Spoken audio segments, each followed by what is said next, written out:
Naaresto ang isang wanted person dahil sa paglabag sa kasong Republic Act 9165 o ang Comprehensive Dangerous Drug Act of 2002 sa Zamboanga del Sur. Ang pagsugpo sa mga individual na lumalabag sa batas ay nagpapahiwatig ng pagsunod sa proseso ng hustisya at pagprotekta sa komunidad mula sa masamang epekto ng droga.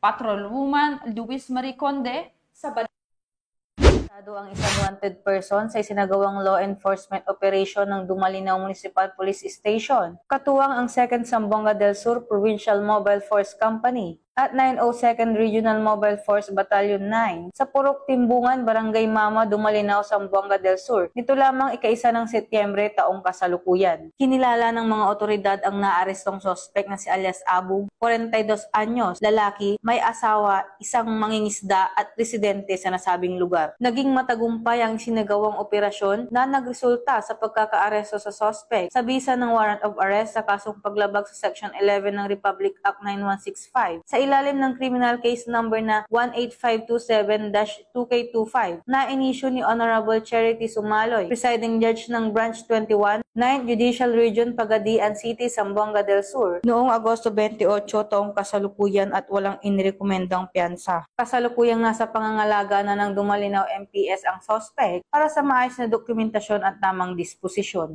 Patuloy na hinihimok ng pambansang pulisya ang publiko na makipagtulungan sa kampanya laban sa illegal na droga upang mapanatili ang kapayapaan at kaayusan sa komunidad. Mula dito sa Zamboanga Peninsula, ako ang inyong PNN correspondent, Patrolwoman Luis Marie Conde, alagad ng batas, tagataguyod ng balitang pulis.